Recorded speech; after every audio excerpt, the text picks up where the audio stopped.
সংবেদনের ধর্ম, attributes of sensation. যেসব বৈশিষ্ট্য বা লক্ষণ প্রতিটি সংবেদনের মধ্যে থাকে তাকে সংবেদনের ধর্ম বলা হয়।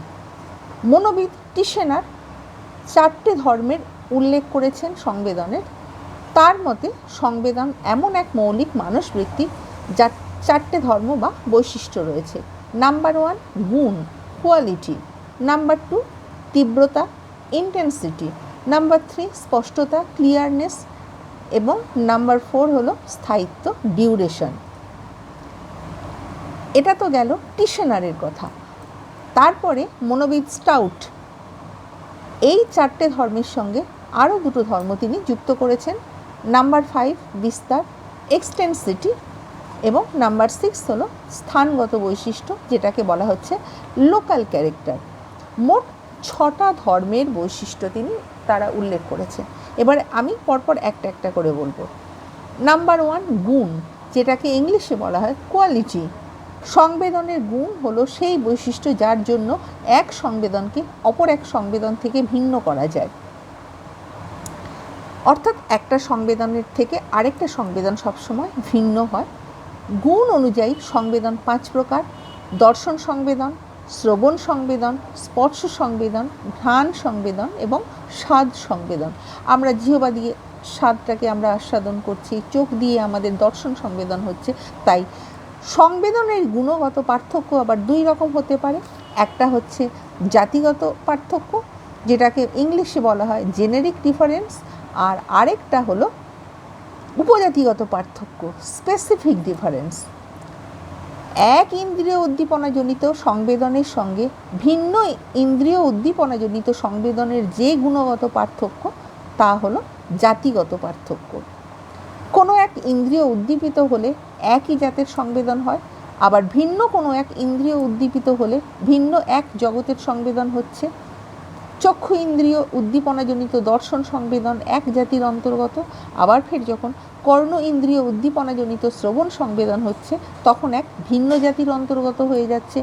এই রকম নাসিকা দিয়ে আমাদের ঘ্রাণ হচ্ছে, অর্থাৎ একটা জাতির থেকে আরেকটা জাতি সম্পূর্ণভাবে ভিন্ন আমাদের একটা সংবেদন হচ্ছে। কাজেই দর্শন সংবেদনের সঙ্গে শ্রবণ সংবেদনের যে পার্থক্য সেটা হচ্ছে জাতিগত পার্থক্য। দর্শনের সঙ্গে শ্রবণ, দর্শনের সঙ্গে ঘ্রাণজ, কিংবা শ্রবণের সঙ্গে স্বাদ, এই রকম যে এদের মধ্যে একটা জাতিগত পার্থক্য রয়েছে, সেই রকম স্বাদ সংবেদনের সঙ্গে ঘ্রাণ সংবেদনের এই রকমভাবে জাতিগত পার্থক্যের উল্লেখ করা হচ্ছে। এক জাতিভুক্ত সংবেদনগুলোর মধ্যে আবার পার্থক্য রয়েছে, যেমন দর্শন সংবেদন ভিন্ন ভিন্ন রকমের হতে পারে। লাল বর্ণের সংবেদন, নীল বর্ণের সংবেদন, এই রকম বিভিন্ন রকম যেরকম বর্ণ রয়েছে সেই বর্ণ অনুযায়ী তার সংবেদন হচ্ছে।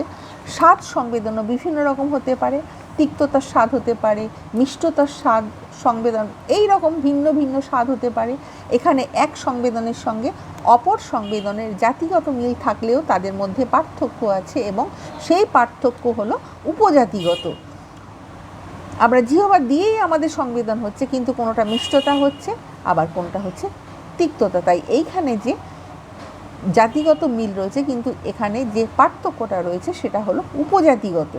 এইরূপ কর্কশ শব্দ সংবেদনের সঙ্গে শ্রুতিমধুর সংবেদনের, আবার জোরালো স্পর্শ সংবেদনের সঙ্গে মৃদু স্পর্শ সংবেদনের যে গুণগত পার্থক্য তা হলো উপজাতিগত পার্থক্য। নাম্বার 2 তীব্রতা, ইন্টেন্সিটি। এক জাতীয় 2টো সংবেদনের মধ্যে তীব্রতা অনুযায়ী পার্থক্য থাকতে পারে। জোরালো শব্দ ক্ষীণ শব্দ থেকে ভিন্ন রূপে অনুভূত হয়। উজ্জ্বল আলো ম্লান আলো থেকে, তীব্র গন্ধ মৃদু গন্ধ থেকে পৃথক রূপে আমাদের বোধ হয়। সংবেদনের তীব্রতা নির্ভর করে উদ্দীপকের তীব্রতার উপর। উদ্দীপক তীব্র হলে সংবেদন তীব্র হচ্ছে, আর উদ্দীপক যদি মৃদু হচ্ছে তাহলে তখন দেখা যায় সংবেদন মৃদু হয়ে যাচ্ছে।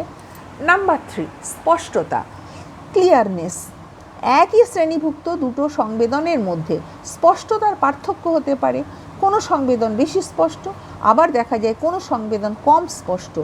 আমাদের চেতনার ক্ষেত্রকে মোটামুটিভাবে 2 ভাগে ভাগ করা হচ্ছে। একটা হচ্ছে চেতনার কেন্দ্রবিন্দু, আর আরেকটা হলো চেতনার প্রান্তদেশ।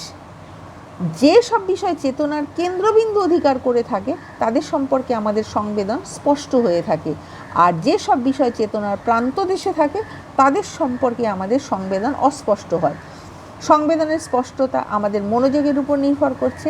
বিষয় মনোযোগ বেশি হলে দেখা যাচ্ছে তা স্পষ্ট রূপে, আর বিষয় যদি মনোযোগ কম হয় তাহলে তা অস্পষ্ট রূপে প্রতিভাত হয়। তাই মনোযোগ যত বেশি হবে সেটা তত আমাদের স্পষ্টতা বেশি হবে। নাম্বার 4, স্থায়িত্ব, ডিউরেশন। স্থিতিকালের পার্থক্য হলে এক জাতীয় দুটো সংবেদনের ভিন্ন বলে মনে হয়। কোনো সংবেদন দীর্ঘকাল থাকে, আবার দেখা যায় কোনো সংবেদন অল্পকালের মধ্যেই আবার সেটা ভুলে যায়। যেমন একই স্বরগ্রামের একই মিনিট ধরে শ্রুত সংবেদনকে 1 সেকেন্ড ধরে শ্রুত সংবেদন থেকে ভিন্ন বলে অনুভূত হয়।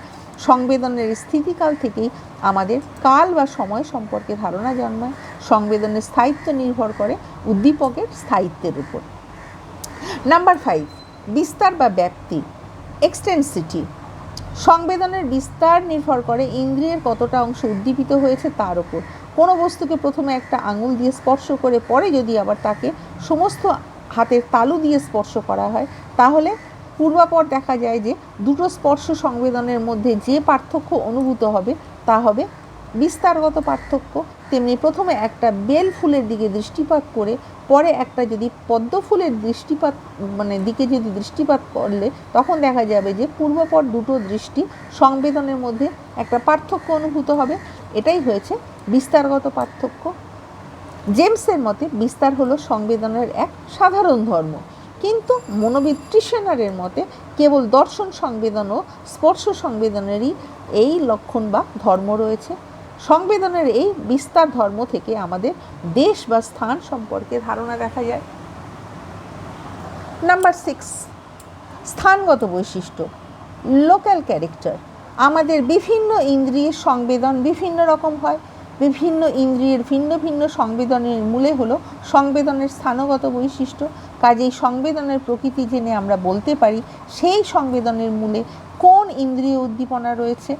দর্শন সংবেদন হলে আমরা চোখ নির্দেশ করি, শব্দ সংবেদন হলে আমরা কান নির্দেশ করি, আবার ত্বক ইন্দ্রিয়ের আমরা দেখা যায় যে তার বিভিন্ন অংশ রয়েছে।